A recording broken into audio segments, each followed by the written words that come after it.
Mesdames et messieurs, bonjour et bienvenue sur notre plateau de Prix Mainsee avec une émission sensiblement différente. Vous allez comprendre un petit peu au fur et à mesure de l'émission. Mais avant cela, laissez-moi accueillir ma partenaire du jour. La partenaire du jour qui arrive désormais en musique. La voici, c'est Célia. Célia, bonjour. À payer ta taxe Bonjour. taxe immobilière, taxe professionnelle, taxe sur le personnel, taxe On écoute. apprentissage, taxe si t'es pas sage, taxe. Qu'est-ce que c'est que cette musique, Célia? Tout le monde l'a reconnu. Oui. Ce sont les frères Raptou, ce sont les inconnus qui avaient fait une parodie sur les taxes et les différents impôts que le contribuable a à payer. Parce que, comme je vous le disais tout à l'heure dans Mondia Insee, nous allons parler de la rentrée fiscale. Et désormais, dans Prix Mainsee, nous allons toujours démarrer avec un chiffre. Avec je crois, un Célia. chiffre, exactement. Et le chiffre du jour, c'est 204 millions d'euros pour la Corse. Juste pour la Corse. C'est l'impôt sur le revenu, en fait, qui a été mis en recouvrement cette année.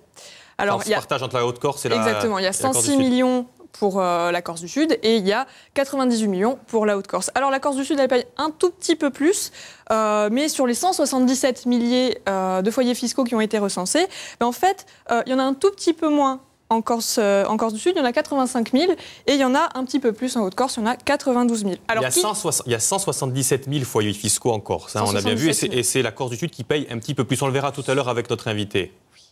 Alors, qui dit foyer fiscal ne dit pas forcément foyer imposable. Attention, parce qu'en réalité, sur les 177 000 foyers fiscaux, il n'y a que la moitié qui va être imposée. Et alors, si vous faites partie de la moitié concernée, vous avez... Oui, c'est ça. Hein. Et oui, malheureusement.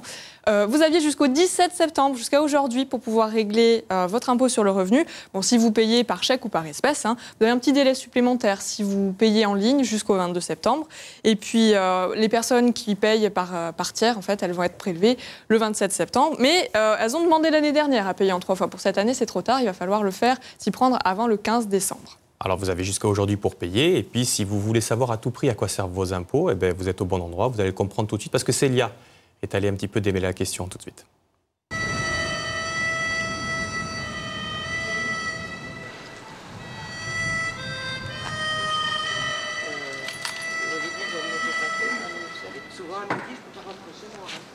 Vu les mines déconfites que j'ai pu observer derrière moi, je me serais cru à l'abattoir. A priori, non, mais on peut vraiment se poser la question.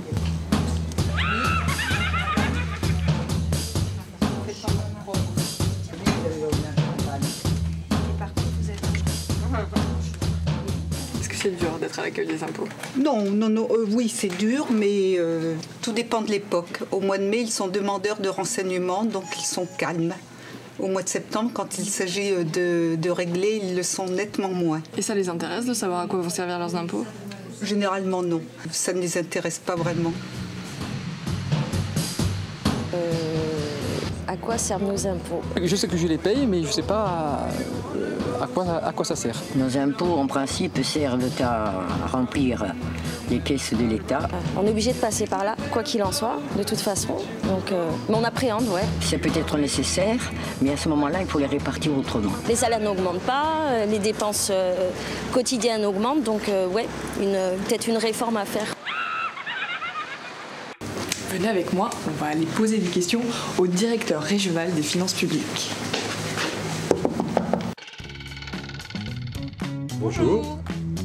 Bienvenue à la direction régionale des finances publiques. Merci.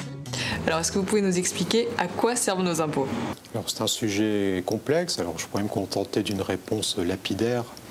Ça sert à financer les dépenses publiques, mais en fait, c'est un peu plus compliqué que ça.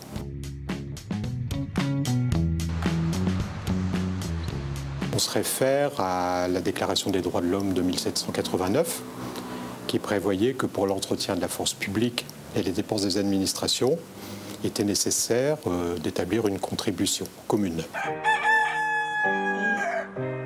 Il suffit de se déplacer, on roule sur des impôts, tout ce qui est éducation. Il y a les hôpitaux, il y a la justice, la sécurité. Voilà à quoi servent concrètement nos impôts. Finalement, les impôts, c'est un petit peu comme des prestataires de services publics, ça sert à tout le monde. Alors, arrêtez de bouder, on va vous expliquer comment ça marche. Vous croyez qu'ils boudent là, les téléspectateurs, hein, Célia? Ouais, on l'appelle pas la douloureuse pour rien. D'accord. Allez, on appelle nos invités du jour. Hein. On en a deux qui arrivent sur la musique que vous connaissez bien maintenant, les Raptou. Bonjour, messieurs. Bonjour. Comment allez-vous? Pierre Marcellesi, notre avocat référent, bien sûr. On a l'habitude de vous voir. Hein. Impôts locaux, impôts directs Et Luc Estruc, vous êtes le directeur du pôle fiscal en Corse. Je suis ravi que vous soyez là tous les deux. Corse du Sud, Corse du Sud. Pierre, la première question, elle va aller pour vous, justement. C'est un droit pour chaque citoyen de savoir à quoi servent les impôts que l'on paye. Hein. Absolument. Comme il a été rappelé, la Déclaration des droits de l'homme de 1789 prévoyait non seulement la destination de l'impôt pour l'entretien de la force publique et le fonctionnement des administrations, mais elle prévoyait aussi cet impôt librement consenti par le contribuable et, dans la prolongation de ça, le droit pour chaque contribuable de connaître la destination de cette contribution publique. Qu'est-ce qu'on voit là, justement ? Alors, c'est la répartition de l'impôt ? La répartition de l'impôt, alors là, on voit, il n'y a pas la différence ou le distinguo entre les dépenses de fonctionnement et d'investissement, mais grosso modo, ce sont les principaux postes affectés à cette contribution publique. D'accord. Revenons quand même sur l'impôt consenti, ça m'intéresse. Ça, c'est quoi alors, cette expression, l'impôt tel qu'il a été, ou le principe de l'impôt tel qu'il a été fixé à l'origine, devait être librement consenti par le contribuable. Autrement dit, chaque concitoyen doit spontanément s'acquitter de cette contribution aux charges de fonctionnement de l'administration au sens large. Et c'est le principe de l'aspect déclaratif de l'impôt. C'est pour ça, je pense que nous le verrons, la déclaration d'impôt, vous remplissez vos petites cases avec les chiffres, j'allais presque dire, que vous voulez. Bien évidemment, il y a une présomption de véracité, il y a une présomption d'exactitude dans les chiffres que vous remplissez. Mais au départ, ça découle, cet aspect déclaratif, spontané, de cet impôt librement consenti. Sauf que maintenant, on l'a rempli pour nous, parce qu'on ne fait pas vraiment confiance aux citoyens, alors, hein, monsieur Estruc, c'est pour ça ? Pour certains revenus, elle est pré-remplie aujourd'hui, et notamment pour l'ensemble des salaires. Cependant, c'est pas pour parce qu'on fait moins confiance à l'usager qu'on remplit à sa place le montant des revenus perçus dans l'année. C'est tout simplement pour éviter un sentiment désagréable de contrôle systématique. L'employeur déclarait les salaires versés à ses employés à l'administration.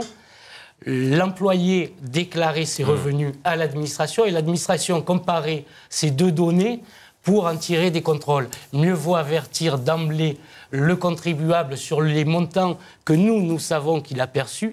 Éventuellement, il peut les corriger s'il y a une erreur de l'employeur dans sa déclaration. Oui, Pierre. Alors, et ce contrôle est à double sens. Étant entendu que ce qui est pré-rempli par l'administration fiscale, j'allais presque dire que, presque à titre indicatif, ça peut être corrigé, donc ça nécessite d'être contrôlé par le concitoyen, par le contribuable, et vous pouvez y apporter bien évidemment un correctif, à la hausse ou à la baisse d'ailleurs. À quel moment Au moment où vous recevez votre déclaration. Au moment où vous remplissez votre déclaration, alors que vous la remplissiez papier ou en ligne. Et si on oublie, on reviendra sur les modes opératoires pour régler, et si on s'est trompé à notre avantage et qu'on oublie de le dire quand on s'est trompé à notre avantage, est-ce qu'il y a encore un autre contrôle qui s'effectue ? Oui, d'autres contrôles peuvent être opérés, effectivement. C'est-à-dire, c'est qu'une chance moi j'ai une chance sur combien, admettons, de me faire contrôler ? C'est moins systématique que ça, je ne peux pas vous dire une chance sur 10 ou une chance sur 15, mais vous avez mais vous avez quand même de fortes chances d'être contrôlé, sachant qu'on fait des contrôles systématiquement, on essaie de les faire dans des délais de prescription, on n'y parvient pas nécessairement, mais tous les contribuables sont contrôlés un jour ou l'autre, donc on peut très bien retrouver une erreur. Tous les contribuables sont contrôlés un jour ou l'autre ? Ah oui, dans les contrôles sur pièces, oui, pour les particuliers, certainement. Et excusez-moi, mais alors si on s'est trompé à mon avantage, que je ne dis rien, et qu'on revient combien de temps pour remonter 5 ans en arrière, j'imagine, et qu'on dit à l'époque, on a dit que vous déclariez... Alors, vous... Est-ce que je risque quelque chose si justement je n'ai pas dit que l'État s'était trompé ? Qu'est-ce que je risque ? Si vous n'avez pas dit que la déclaration était mal pré-remplie, ce qui est quand même assez rare. Si vous ne l'avez pas dit, vous aurez un rappel d'impôt correspondant à l'impôt que vous auriez dû si vous aviez déclaré les revenus correctement. Mais si on dit moi je n'étais pas au courant, Pierre, l'avocat. Tout au plus, ça éviterait des pénalités. C'est-à-dire que vous ne seriez pas pénalisé, mais vous devriez le rappel d'impôt. Et vous avez un délai pour contester le montant de votre imposition ou de l'imposition ou de l'abattement auquel vous auriez eu droit ou de la réduction d'impôt qui est égal à celui de l'administration, c'est-à-dire... Du droit de reprise de l'administration. Du droit de reprise de l'administration. Autrement dit, pendant un délai de... Pour l'impôt sur le 3 ans. revenu, c'est la deuxième année qui suit l'année de déclaration. D'accord. C'est-à-dire, effectivement, on travaille sur 3 années. Un principe d'égalité des armes. De la même manière, pour compléter ce principe de contrôle, vous avez aussi le droit à tout moment de demander à l'administration fiscale votre dossier fiscal. Dossier fiscal qui comprend un certain nombre d'éléments, notamment l'ensemble de vos revenus, d'activités diverses et variées, ou de votre niveau de vie au sens large du terme, des transactions immobilières que vous avez pu passer dans les 3 dernières années. Vous avez le droit également d'interroger l'administration fiscale sur le régime d'imposition auquel vous êtes susceptible d'être soumis. Donc là aussi, c'est relativement... vous pouvez anticiper sur ce que vous allez payer. Et puis, de manière, si ce que paye Célia vous intéresse, par exemple, principe d'égalité devant l'impôt, vous avez aussi possibilité d'avoir communication de la liste des personnes, liste nominative des personnes assujetties à l'impôt dans le ressort de votre domicile. Donc, ça reste globalement assez transparent. Absolument. Dites donc. Et vous aussi, donc, Pierre. Qu'est-ce que je fais? J'appelle. Comment ça se passe pour avoir toutes ces informations? J'appelle, il y a un numéro vert, il faut en faire une lettre. Il y a 2 sortes d'informations qui ont été données. Toutes les informations qui concernent votre dossier. Vous pouvez les avoir sur simple demande de votre part auprès d'un centre des finances publiques, mais vous les avez surtout sur votre espace personnel dans impôt.gouv.fr. Aujourd'hui, vous avez parfaitement connaissance de votre dossier grâce à Internet. Pour ce qui est d'obtenir des renseignements sur qui paie quoi dans la commune, c'est tout simplement le principe de publicité des rôles. Oui, ils sont accessibles aux citoyens, c'est un principe qui a été énoncé. Vous devez en faire la demande par écrit à la Direction régionale des finances publiques de Corse du Sud et on vous répondra. À vous donc? À moi, je ne suis pas le directeur régional, je suis simplement le directeur du pôle fiscal. Si on vous connaît, ça va plus vite ou... Ah non, quand même pas. Célia, on parle de l'impôt sur le revenu, on va rappeler quand même, qu'est-ce que c'est que l'impôt sur le revenu, en quelques mots? L'impôt sur le revenu, en fait, c'est un impôt direct qui est calculé sur les fameux foyers fiscaux. En fait, il porte sur l'ensemble des revenus des personnes physiques qui composent le foyer. Alors, par exemple, il y a le salaire, mais il peut y avoir aussi des revenus fonciers comme un loyer. Et attention, si vous faites bosser vos adolescents de plus de 16 ans, eh ben, en fait, les revenus sont comptabilisés. Ce qui vous est arrivé, vous. Ce qui vous est arrivé, vous avez travaillé, votre papa avait oublié de déclarer que vous travailliez. Exactement. Alors, c'est vrai, mais c'est en partie vrai. C'est-à-dire qu'un enfant de 16 ans qui travaillerait pour l'été simplement et qui gagnerait une somme qui n'est pas conséquente serait exonéré d'impôt sur le revenu. De la même façon, si votre enfant est apprenti, il sera exonéré jusqu'à 16 000 € annuels bruts. D'accord, oui. Donc, vous voyez, ça laisse de la marge. En fait, l'imposition est plutôt l'exception dans ces cas-là, pour les emplois d'été et pour l'apprentissage. Et l'intérêt, c'est d'avoir un avis de non-imposition. Voilà. Mais ce qui ne vous exonère pas d'effectuer votre déclaration, qui ensuite donnera suite justement à une imposition ou pas, mais qui doit être établi. Et l'intérêt d'établir une déclaration, si vous n'êtes pas imposable, c'est d'avoir ce fameux avis de non-imposition qui peut donner par la suite droit à un certain nombre d'avantages. Y compris fiscaux, comme certaines exonérations sur des impôts locaux, mais qui peuvent aussi donner droit à des avantages sociaux. Et c'est pour ça que bon nombre de contribuables qui ont omis de déclarer viennent tout à coup très tard au centre des finances publiques déclarer leurs revenus, tout simplement pour obtenir l'avis de non-imposition qui va leur permettre d'obtenir des droits. Alors on l'a vu avec Célia, un foyer fiscal sur 2 paye l'impôt sur le revenu en Corse. Qui paye? Alors, on va peut-être le dire autrement. Oui. Au niveau national, il y a 53% des foyers qui sont imposables. En Corse, on en est à 48%, ce qui veut dire, à l'inverse, que 52% sont non imposables. Ce 48%, on l'obtient parce qu'en Corse du Sud, il y a à peu près un peu plus de 50% des contribuables qui sont imposables, et en Haute-Corse, seulement un peu plus de 45%. Voilà pourquoi cette moyenne de 48% au niveau de la région Corse. Maintenant, qui paie parmi les 50%, par exemple en Corse du Sud, qui sont imposables, tous ne paieront pas de l'impôt. Certains auront des crédits d'impôt, voire de la prime pour l'emploi, d'un montant supérieur à l'impôt qui leur est réclamé. Donc ça aboutira à une restitution d'impôt. Pour vous donner une idée, en Corse du Sud, 44% des contribuables vont recevoir un avis d'imposition, 37% un avis de non-imposition et 19% une notification de restitution. Il faut pas oublier qu'en Corse du Sud, par exemple, nous avons quand même 17 000 bénéficiaires de la PPE, et donc de la prime pour l'emploi, et que cette prime pour l'emploi pour la Corse du Sud représente à elle seule 8 millions d'euros. Quand même. Et qui est-ce qui ne paye pas l'impôt sur le revenu? À tous ceux qui ont des revenus inférieurs au seuil d'imposition. D'accord. Ah, mais alors comment vous expliquez qu'en Haute-Corse, il n'y a que 45% de gens qui payent l'impôt et quelle est la différence entre ces deux populations complètement différentes au niveau? Non, pas totalement différentes, puisqu'on voit que les écarts sont quand même faibles. On est à 5% et sur des populations qui restent quand même mesurées. Et on est proche des moyennes nationales. Peut-être que la Haute-Corse a des catégories sociales moins favorisées que la Corse du Sud, tout bêtement. D'accord. Alors l'impôt sur les revenus, voilà, exactement. C'est qu'en fait, il vient grossir l'ensemble des recettes fiscales de l'État. Et c'est le deuxième poste de revenus, en fait, de l'État après la TVA. Donc, en fait, c'est 20,16%. Les impôts sur le revenu, les prélèvements sociaux, tout ça, ça fait les recettes de l'État. Global. Voilà. Et donc, la TVA la TVA, c'est 51,72%, c'est 131,9 milliards d'euros. Donc, c'est quand même énorme. Et la TVA, donc l'impôt sur la consommation, c'est quand même un impôt indirect. À l'inverse, des impôts sur le revenu qui sont des impôts directs. Alors, pour la petite anecdote, la TVA, c'est une invention française. Là, on voit bien sur le schéma qu'on dise bien 51%, 72%, c'est la TVA, ça sur toutes les recettes fiscales. Et l'impôt sur les revenus, c'est que 20%. Et le total de toutes les recettes, c'est 50 milliards d'euros, je crois, c'est ça Non, 50 milliards d'euros, ce sont les recettes de l'impôt sur le revenu. Ah oui, en tout, ça fait combien, donc en tout, avec la TVA 130 milliards d'euros de TVA, vous ajoutez, puis ensuite, il y a encore les droits d'enregistrement et... Alors la TVA, pour la petite anecdote, c'est une invention française. Elle a été créée en 1954 pour simplifier en fait les impôts sur la consommation. Et en fait, tous les pays du monde entier ont copié le principe de la TVA. Et en fait, pour qu'un pays puisse prétendre à entrer dans l'Union européenne, il doit appliquer la c'est TVA. important ça. Par contre, je vous voyais chuchoter tous les deux. Qu'est-ce que vous vous disiez, dites-moi? Non, il me parlait des impôts locaux, mais qui ne sont pas prélevés au bénéfice de l'État, mais au bénéfice des collectivités territoriales. Peut-être qu'on en dira un mot à la fin. Juste simplement sur la TVA, on a vu la différence, donc plus de 130 milliards d'euros pour l'État de TVA et 55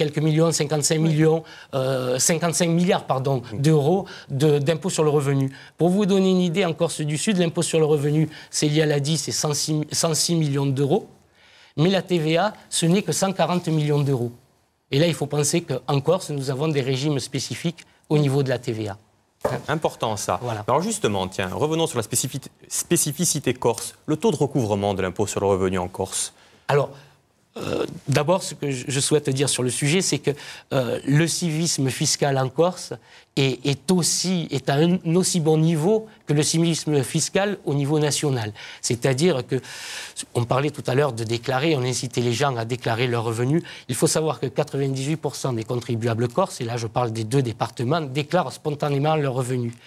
Que 95% du montant à recouvrer est recouvré.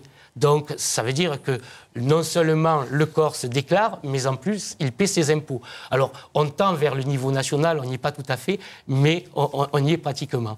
Donc, aujourd'hui, ce sont les fameux 44% originaires de Corse du Sud qui vont payer l'impôt sur le revenu en Corse. Comment on paye l'impôt rapidement pour ceux qui devraient déclarer? Là, il y a plusieurs moyens. Les moyens mis en avant aujourd'hui par l'administration fiscale sont des moyens modernes de paiement. Le premier, c'est le prélèvement mensuel. Il vous permet d'étaler sur l'année vos paiements. À condition de demander l'année d'avance. On ne le demande pas en début d'année en disant je veux une mensualisation. On peut le demander pour l'année même jusqu'au 30 juin. Si vous le demandez avant le 15 du mois, ça sera valable dès le mois suivant. Si c'est après le 15, ça sera le deuxième mois qui suit votre demande d'adhésion. Pour le reste, à partir du 30 juin, vous ne pouvez plus le demander pour l'année même. Vous pouvez le demander pour l'année N+1, c'est-à-dire qu'aujourd'hui, on peut encore le demander pour les impôts 2013 jusqu'au 15 décembre 2012. Donc la mensualisation, après il y a la télédéclaration. Il y a le prélèvement libératoire. Vous pouvez opter pour le prélèvement à l'échéance. Vous pouvez opter pour payer vos impôts en 3/3, mais au lieu de devoir venir faire un chèque ou d'y penser au dernier moment, vous pouvez demander à ce que l'État vous prélève. Voilà, il suffit de donner... Et donc je répète, il y a la télédéclaration et puis après le chèque Le télépaiement. Le télépaiement. Voilà, bon, télédéclaration. On paye comment en Corse? En liquide? Est-ce qu'on peut payer en liquide ces impôts? Alors, on peut payer en liquide ces impôts jusqu'à hauteur de 3 000 euros. Au-delà de 3 000 euros, il y a une interdiction fixée par la loi, ça doit être l'article 1180 du Code général des impôts, qui interdit un paiement supérieur à 3 000 euros. Et donc les Corses, ils payent comment? Les Corses sont aussi des gens modernes parce que 48% de la population a opté pour ces moyens de paiement dématérialisés. 48% en Corse du Sud. C'est une réussite. Parce qu'on avait fait une émission, je me souviens, Pierre, avec vous, vous vous souvenez, en 2009, et c'était les prémices, et finalement on s'y est mis. Des nouveautés, Célia, pour la rentrée. Il y a des changements. Alors les taux d'imposition ont été gelés cette année. Ce sont les mêmes qui vont être appliqués que l'année dernière. Et il y a des changements notamment concernant le mariage. Alors avant 2011, les couples mariés devaient déposer 3 déclarations de revenus. Il y en avait une respectivement en tant que célibataire et puis une en tant que couple. Alors si on se débrouillait pas trop mal et qu'on fixait sa date de mariage en plein milieu d'année, les revenus du foyer fiscal ils étaient divisés en 3 parties. Vous aviez une partie du 1er janvier au 1er juin, par exemple, en tant que célibataire, et puis il y en avait une deuxième du 2 juin au 31 décembre, et vous la déclariez en tant que couple. Et ça faisait que sur une année entière, vous n'étiez pas imposable, d'où le grand nombre de mariages au mois de juin. C'était pas uniquement que pour la météo, on va dire que non en tout cas. Alors maintenant, qu'est-ce qui va changer alors? Ça c'est terminé. Aujourd'hui, il y a 2 possibilités qui s'offrent quand même à vous. Alors, quelle que soit la date de votre mariage, vous pouvez considérer qu'à partir du 1er janvier, vous faites une déclaration en tant que couple. Ou alors, sinon, vous avez la possibilité, sur toute l'année, de vous déclarer en tant que célibataire. En fait, vous faites le choix qui est le plus avantageux pour vous. Et justement, Pierre, quand on cherche un petit peu les choix, est-ce que vous avez, vous, des clients qui ne payent pas? Qu'est-ce qu'on risque quand on... Sur le compte, alors, ouais, quand on ne paye pas, non, mais pour revenir à ça, quand on dit qu'on est marié alors qu'on n'est pas marié, bref, quand on plaisante avec l'administration fiscale, avec monsieur... Il y a 2 choses. Il y a une règle de principe aussi de recherche d'optimisation fiscale qui peut constituer à établir des montages juridiques tout à fait légaux. D'ailleurs, à ce propos, on enjoint vraiment les téléspectateurs à lire. Vous envoyez toujours toute une documentation. Il y a toujours, quand on reçoit notre fiche d'impôt, il y a 5-6 feuilles qu'on ne lit jamais. Et en fait, si on lit bien, on peut trouver quelques petites astuces pour moins payer d'impôts quand même. Plutôt que de lire la notice, qui est quand même assez rébarbative, allez sur impôt.gouv.fr. À chaque cellule, vous aurez une aide en ligne. Non, mais c'est important, ça. C'est vrai qu'on a tendance généralement à regarder juste ce qu'on doit et on ne lit pas le reste. C'est important. Et Pierre?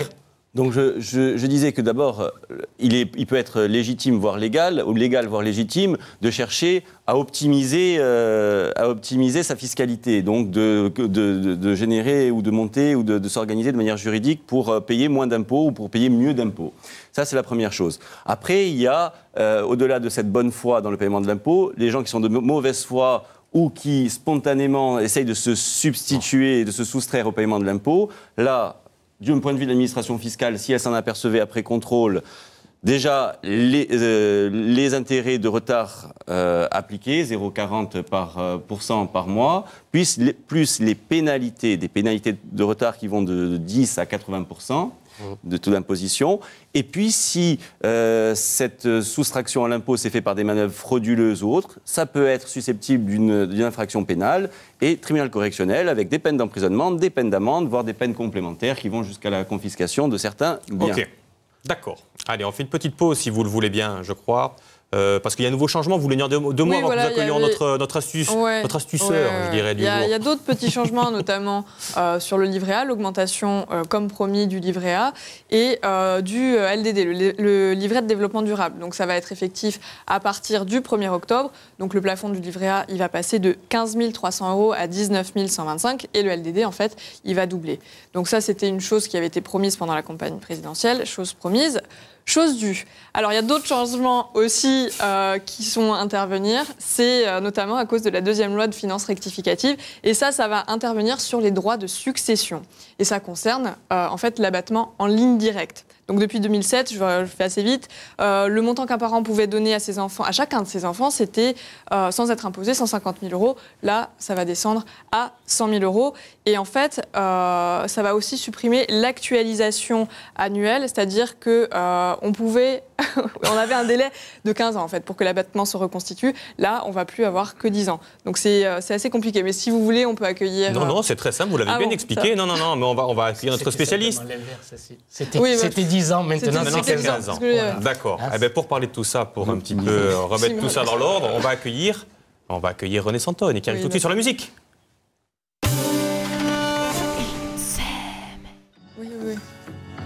Nous comprenons votre douleur. C'est une triste disparition.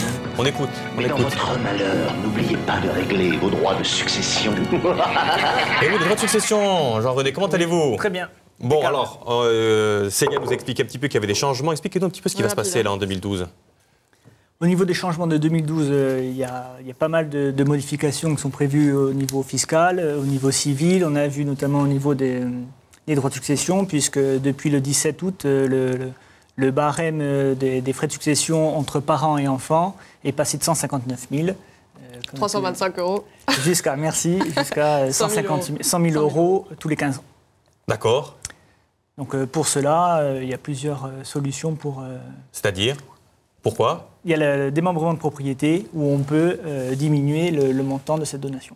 C'est un outil, en fait. Vous avez différents outils parce que le mot d'ordre, c'est vraiment anticipé pour gérer. Alors, c'est quoi ce démembrement de propriété? Le démembrement de propriété, c'est le principe, en fait, de séparer le droit de propriété par exemple, un bien immobilier où on va distinguer le nu propriétaire et l'usufruitier.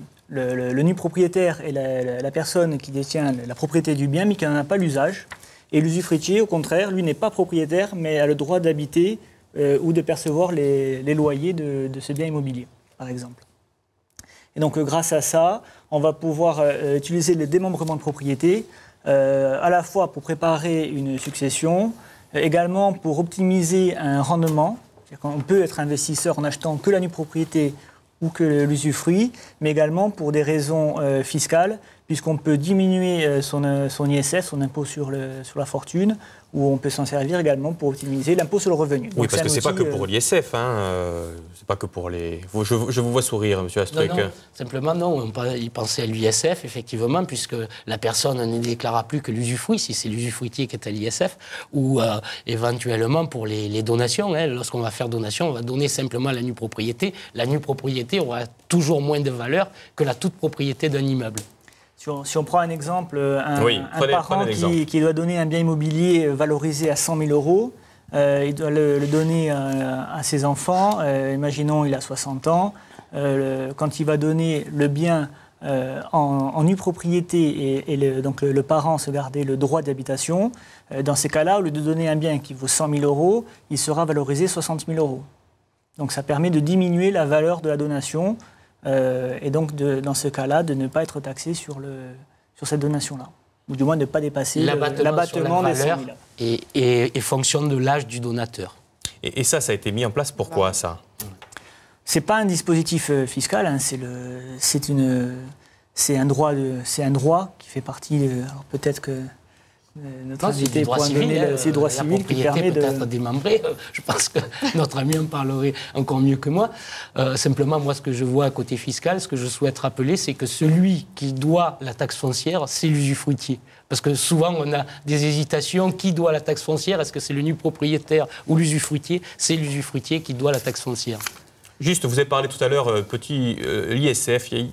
Combien de personnes payent l'ISF en Corse? Vous savez qu'il y a des changements actuels aujourd'hui, puisqu'on a une contribution exceptionnelle à l'ISF. Sans ça, la dernière mouture qu'on avait, il y avait encore en Corse du Sud 250 personnes soumises à l'ISF. Encore? Il y avait 250 personnes. Non, j'ai pas dit. Il y avait encore. Avec la nouvelle taxation, il y en aura plus, là. D'accord. Célia, si on va aller un petit peu plus loin, justement, dans l'émission, désormais, on a ça.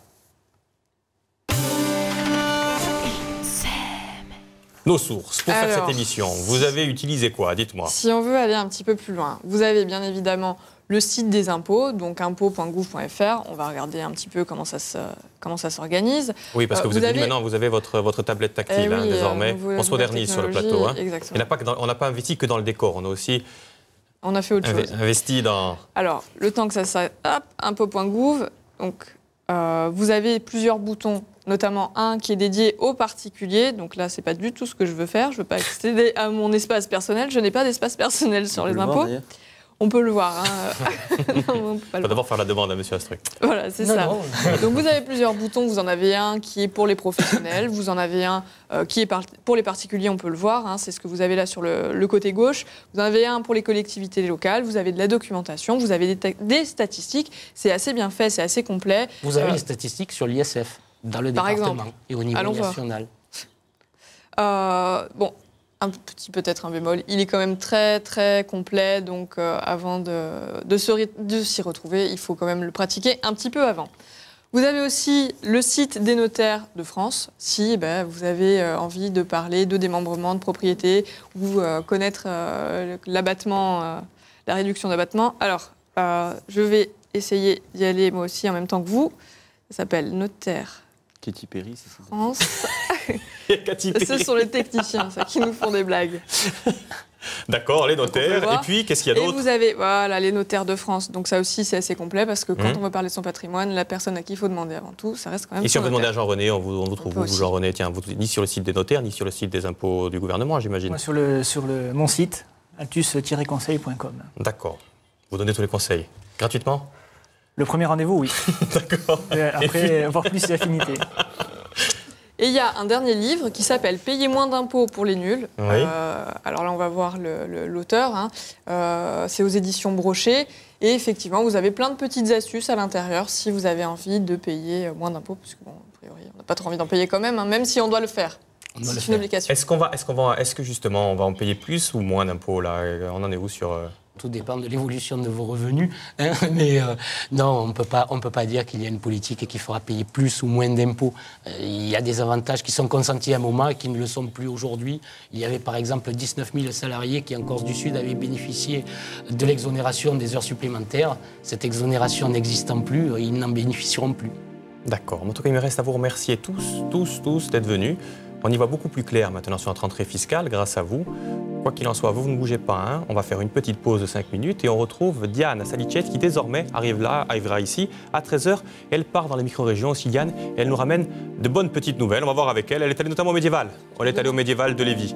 Célia, on se retrouve demain. Demain, pourquoi? Pour parler des dégâts du soleil pendant l'été, avec un médecin et une esthéticienne pour l'aspect santé et un pour l'aspect beauté. On va tout vous dire. On change complètement d'univers. Bon, merci à vous de nous avoir suivis. Je compte sur vous dans 5 minutes. Allez, à tout de suite.